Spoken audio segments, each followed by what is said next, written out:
Have you ever wondered what would happen if two of the most iconic shonen protagonists swapped places? What if the rubbery pirate king-to-be, Monkey D. Luffy, ended up in the world of Dragon Ball and the Saiyan powerhouse, Son Goku, found himself sailing the Grand Line? It's a classic what if that sparks endless debate, so today we're diving deep into this epic crossover scenario. How would these legendary heroes adapt? Who would they befriend and which villains would they face? Get ready, because we're about to switch up the universes.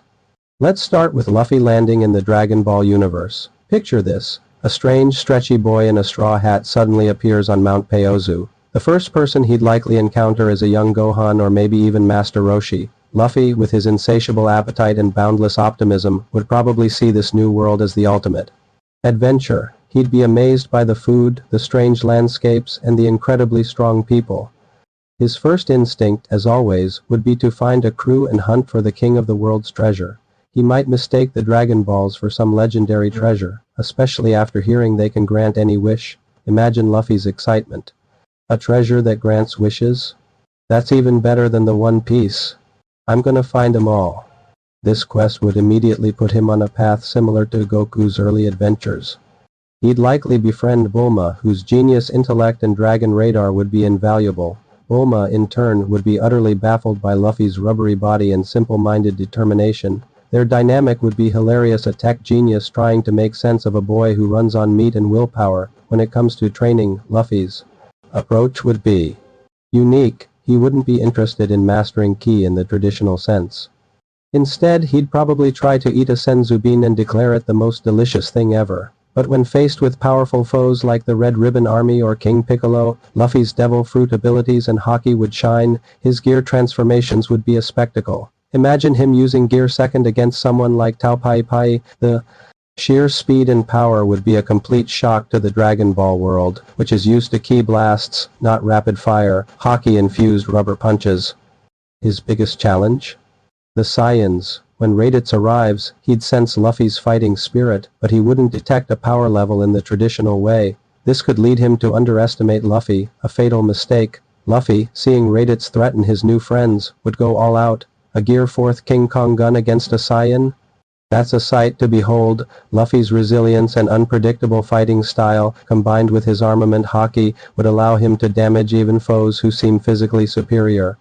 He might not be able to destroy planets, but his focused, single-target damage is immense. The spirit of teamwork, a core tenet of the Straw Hats, would also be his greatest asset. He'd inspire fighters like Piccolo and Krillin to push their limits, not just through power, but through sheer, unyielding will. Now, let's flip the script.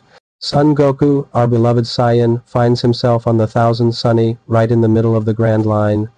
The first thing Goku would notice is the endless ocean. Then his stomach would rumble. The Straw Hat crew would be utterly confused by this man who appears out of nowhere, dressed in an orange GI with spiky hair and an even bigger appetite than their captain. Sanji would have his work cut out for him, but he'd also be thrilled by the challenge of feeding a Saiyan. Goku's pure-hearted and slightly naive nature would fit right in with the Straw Hats.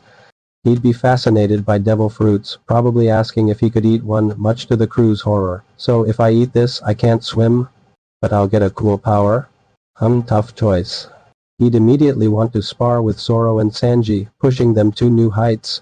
Imagine Zoro's excitement at finding a training partner who can keep up with him and then some. Their friendly duels would probably level a few islands by accident. Navigating the world of One Piece, Goku would be a force of nature. His ability to fly and use instant transmission would break the very rules of seafaring adventure. Need to get to the next island. Goku could just teleport everyone there? A buster call from the Marines?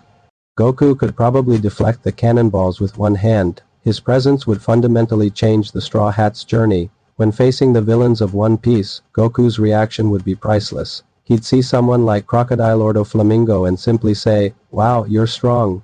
Let's fight." He wouldn't be interested in their grand schemes or political maneuvering. He just wants a good, honest battle. A Super Saiyan transformation would be a legendary event in the One Piece world. The Marines would probably classify it as an ancient weapon. Imagine a Kainu with his absolute justice and magma powers facing a Super Saiyan Blue Goku. The sheer power difference would be staggering. Goku wouldn't be fighting for freedom or treasure. He'd be fighting to protect his new friends and to test his own limits. His unwavering sense of justice, though different from Luffy's, would still lead him to dismantle corrupt systems. Just by defeating the strong guys at the top, the world government would be terrified of him. They couldn't capture him, they couldn't bribe him, and they definitely couldn't beat him. He'd be the ultimate symbol of freedom, not because he desires it, but because no one could possibly take it from him. He wouldn't be looking for the One Piece, but he'd happily help the Straw Hats on their quest, seeing it as the ultimate adventure filled with strong opponents. So, who adapts better? Luffy in Dragon Ball would struggle with the cosmic scale of power, while his Haki and gears are potent. Facing planet busters like Frieza or cosmic entities like Beerus would be a massive hurdle. He'd need to learn to work with the Z fighters and perhaps even find a way to incorporate Ki into his Haki to stand a chance. His real strength would be his leadership and ability to inspire others, turning the Z fighters into an even more cohesive and determined team. Goku in One Piece, on the other hand, would be almost comically overpowered. He would solve most conflicts with pure strength, which might actually rob the story of some of its tension and intricate world building. The journey across the Grand Line would become a series of pit stops for Goku to find the next strong fighter. However, his influence would be undeniable. He'd inspire a new generation of fighters and completely destabilize the world's power balance, likely leading to a new era, whether he intended to or not. In the end, both scenarios are fascinating. Luffy brings his unyielding spirit and creative combat to a world of power levels, while Goku brings overwhelming power to a world of adventure and mystery. It just goes to show that while their powers and worlds are different, their core spirit is the same, the desire to protect their friends and embrace the next great challenge. What do you think? Who would you rather see switch places? Let me know your thoughts in the comments below. It's always a blast to explore these what-if scenarios with you all. If you enjoyed this cosmic crossover, don't forget to hit that like button and subscribe for more deep dives into your favorite anime worlds. Thanks for watching, and I'll see you in the next video.